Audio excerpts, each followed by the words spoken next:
kan don let le ta a senin hianin mizo legendary squad tele evil ti anya evil haters ti ning ka sia an ning tak tak chu chanin ma se zahin la hianin evil haters so hi pakhat chiaron theya achan ni ka selawa wange ka selo he hi chu an mani nungro la wange anin som chop du wang sum pok se chong lawa mizo legendary te lam pang chu an kim thak khop maya amara chon leader ron tel thei ta chong lawa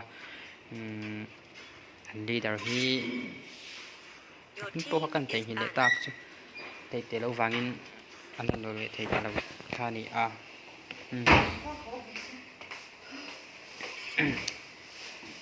mizo legendary lam pangin an mizo legendary lam pangin am be na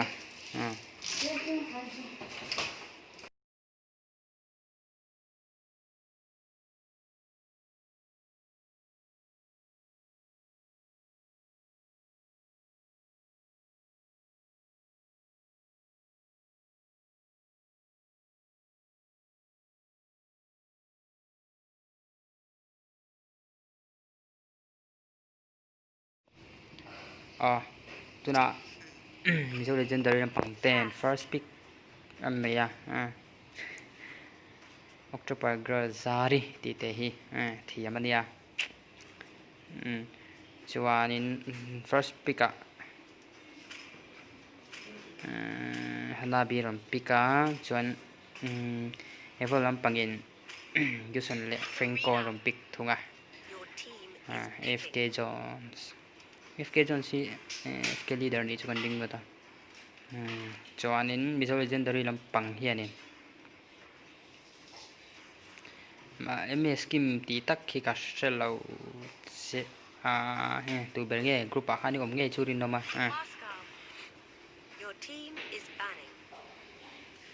Franco evil lam pangin Franco Guson le Moscow fan la mizo legendary lam pang 10 Jackson la Hanabin la Kerinan la Boka tin Xbox le Esmeralda Bena Yelamin Kufra le Heavy tam ben thungani tuna him ben voi khala om le mizo legendary lam pang ten ben le dona voi thum pick zo hianin ben voi khat om le thin ni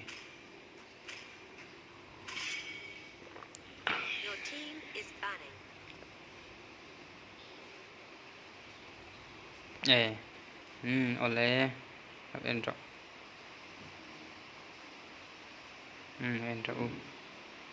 mizo legendary te kha an tran cheu ni chu influence in nga ni pani pathum manam to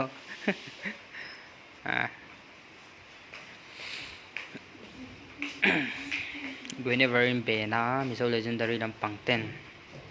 tin evil lam pang te hianin Johnson am ben boka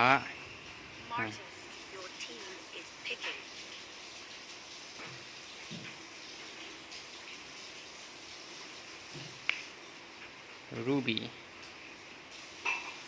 Zari fence ke chu MS kim Zari fence ani chu atu benge ka chong no che sa hai lo ni hi lo mo kati tarum rum mai vô gần trần về mấy cái trần rộ nhớ trần rộ trần là tôi cũng mấy thấy chứ vì sao là chân tới đây thì mà đi sàn khan nhận lệ của vàng khan nên anh khéo cho thấy đâu hay tôi nào rồi khéo lệ khan đi á real vàng vàng ạ cả các chung về 1 GB cả măng để tôi này vô in chung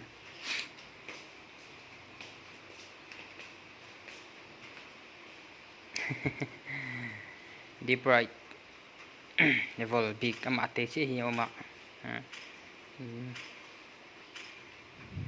dâu mình bắt chuồng ngắt dâu mình bắt chuồng ngắt tận chung một dâu mình tí tập này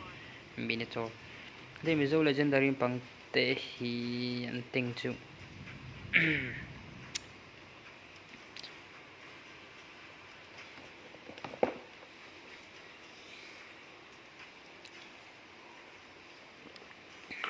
dần tin thì tiểu anh thấy hi đâu lần về anh tạc rồi xây đây mà yo Belarus shed me lo Belarus kia nọc lâu mấy thầy bữa nọc mấy thầy bữa game này start sela Zak si Mizoram number 16 ania bak chu langanom lem chuang lova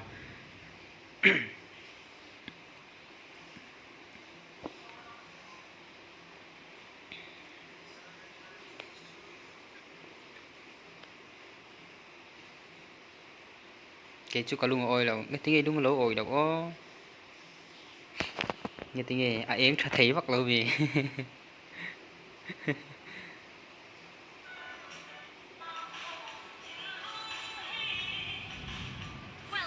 SKO here này nghe asan ka share man nào anh lek anh mo me sang call here là ngà hay me sa say đủ me mình tổ bộ rắn chuột về chứ không ai cả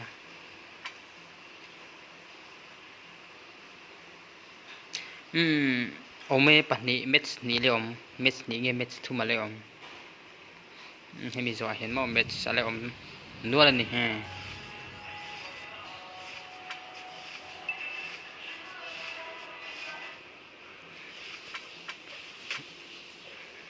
anh lấy cái mà này là mà sẽ hình đầu hi các cái số free khăn đầu en mấy xe giặc sao lấy cả giặc sao lấy cả Alex tí riêng cái số này cần sẽ thâu Alex cái này mai rồi chú remake chính cô là cái số này cái đi tăng số này hẳn sấy thấy bác ông lâu Hanabi let rồi phản này khóc mày kinh phụ tiểu khóc mày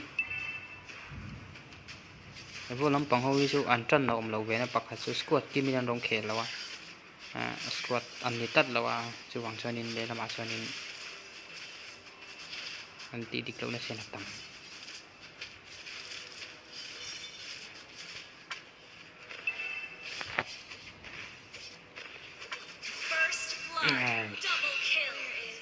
bắt đi phụ tệ rèn em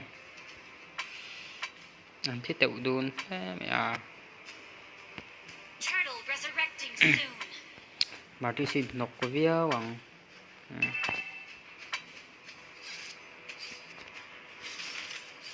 bên đây chú anh cho pin chú sáng rồi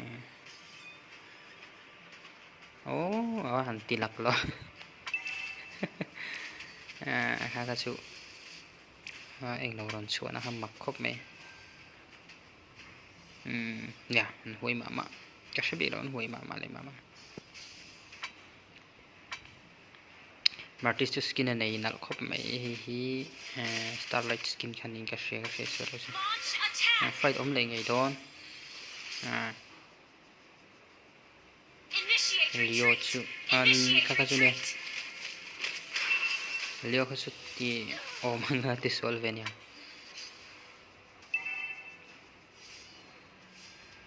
top lampang po fight ala de long he fight ta tam si hook full le to Franco hook thấy khóc máy zanin chu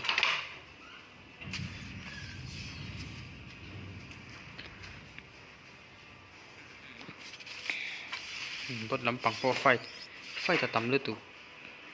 cái này em xem lầu mấy đòn Hanabi alti na chu skill sport nặng về thầu pha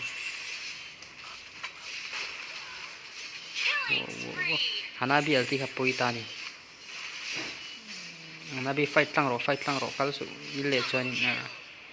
chuan kaka ni zel let lo tu fight tang pop tu Belarus po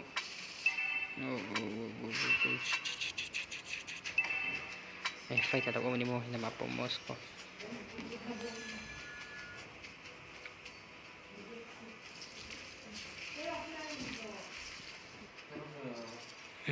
giặc tiêu bằng đầu về hai xung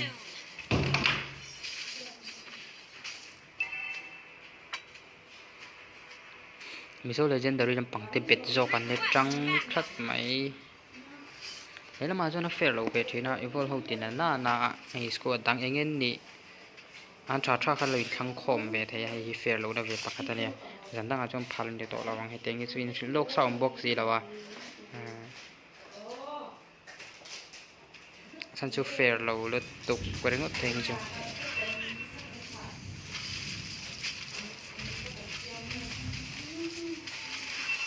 fair lâu tất cả này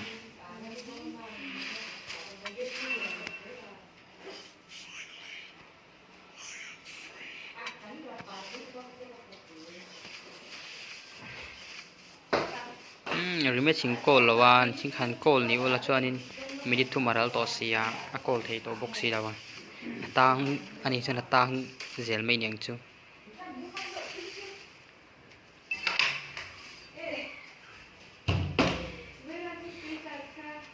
XBY style ing tak chu mo XBY style chu ni ta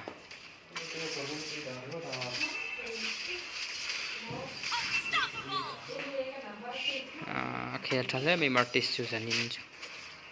chu anti ve ngoti na voi khat don tel na ning ka she lo tel ve ringo to ni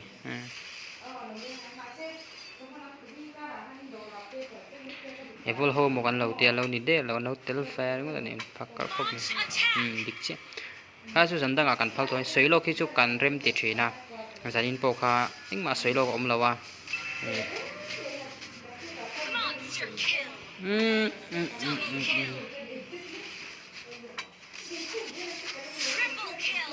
triple kill ya squad member lawan ron tel hi fair lo lu duka thana thak thina ni lam pong ta in chawe me min nom thina ti hian mai ro chu squad ni lau de chi ran ron tel khom nu ya squad ta man ron tel ring ko ta an mani squad pon ni lei lo he teng chu chak tia pon tlak pon ni lo ka ti ve lat ke chu teng hi chun du ranin form khom de chuanin a tha pe ngai form ve thei thawang chu mo Missile Legendary ho po abang khan tiang te chu pakhat evol ho mi an leader ron telanga minang ho po hi squad thana leader fek te pon ni theya shet law legendary shut down double kill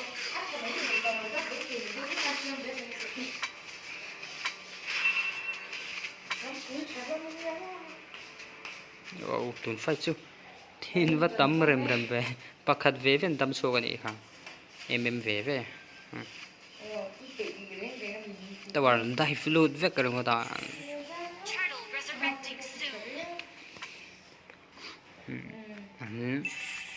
farming na tawar pakhat evol ho wan ti chi pon ni lo le la mo so phòng khom squad hậu sao phòng khom squad hậu hi giờ nên chúng kể là khóc mày rồi phòng khom số pa nha này đâu có ổn thấu sẵn chú trả chắn đồn la này hình đủ hay đồn tịch qua khỏi vậy đó mà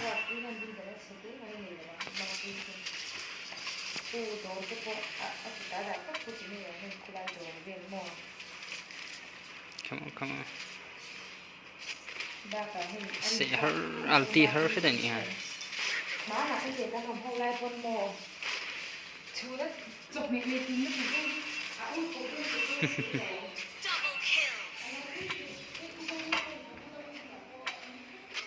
Martisi đâu nọc man thì Martisi nọc liên tục dần chứ man phục khóc mấy dần cho mà rồi chứ như hana billet mà ngai hana billet man chua đến gì mấy à tin nằm tin con nó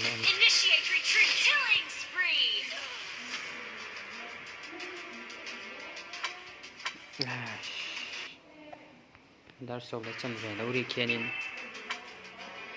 hi ka ta thina like shit tang te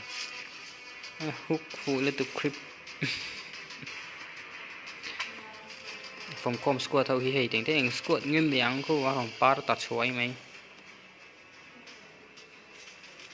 chi san ron tel lu ta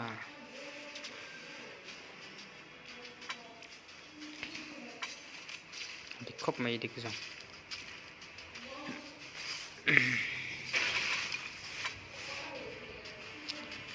Moscow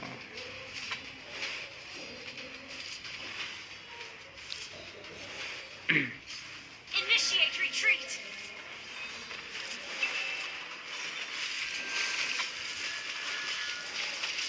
team fight apa pui pui đất tàu cả sự Initiate phòng com retreat. squad đám bằng quân anh thì thấy vắt việc là hút phù lệ to Initiate retreat. nè tí vắt ngày nào không tổ là bằng cho nó bội khác Mega kill. Double kill.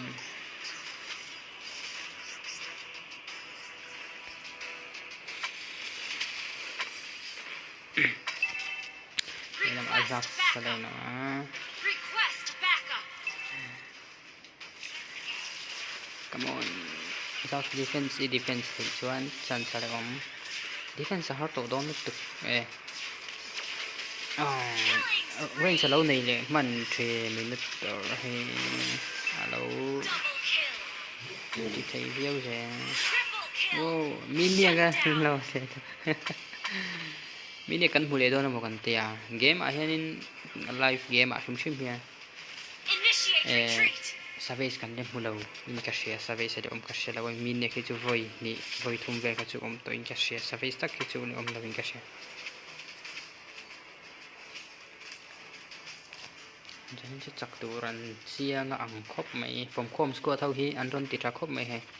an from com fu khop mai ni ke phang nge mani ke thang đâu đâu hí ran ron tel ni tu ra ka ngai deu re ni tan san ti ha in châu hemi de pani poi anin sia in fesa deu hau kha an ni ta chu bang chuanin anin châu wa in tum khan ni ta eng lo first match po kha hau khan ni renga mà sẽ hay evol hậu cho nên ngầm ta lâu ní biết ra anh là hay ngầm thốt lâu rồi phong chụp về là cho bạn chân phong com squat anh em còn lút lên đi chắc các buồn lắc buồn nhìn chia đâu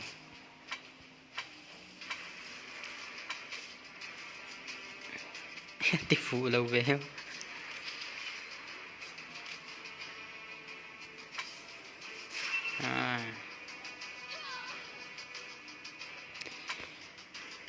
Bumblebee tele BOB ning ka siya Bumblebee le BOB Bumblebee te hi am me cha hu no ma an thiam po ni lo an ge an team fight hi hu nom ve sim sim Shut down. Double kill.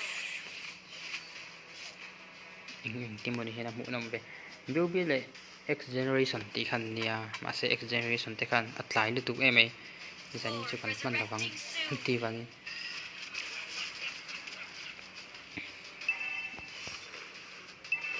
anti vàng khanin zaina han Bumblebee thì khan ni to nan an chak mấy thầy nhà game ani akhet lawa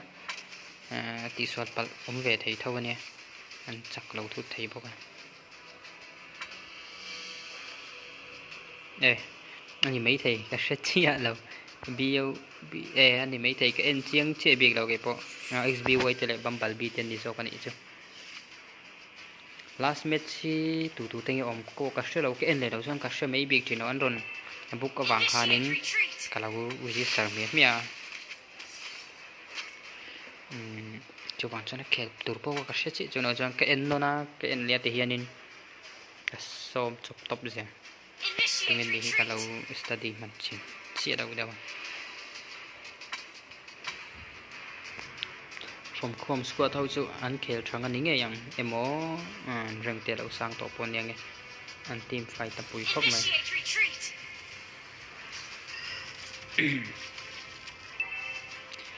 XBY khel don le don la ka shero chu a ching ka chu nang ma mi ron soi kha XBY de ka chu khel tu ra ha chu mi ron soi kam Bumblebee ne ka shachi ala XBY te khan tele telo evol ti ho hi evol haters ti ning ka shia full name full squad kha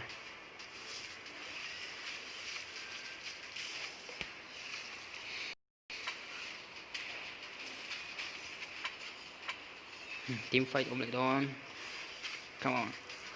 Kan ni taron sia. Cantik đấy này. What the fuck, man it.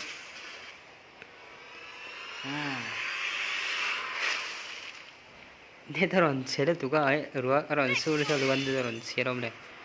Sorry là tu. Ni cho nên ni tu ra ka ngai ve ngota. Tung ka su on yang khel don in ka se lo in ring ngal ro hay life tlang ngal thì tu ring nghe đi don phòng com score thâu su an ke tra khop mày phòng com trả lấy mày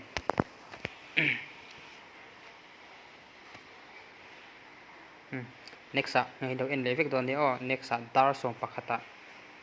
om ling ka sia song pakhat le tia om le a kan song pat ni om le boka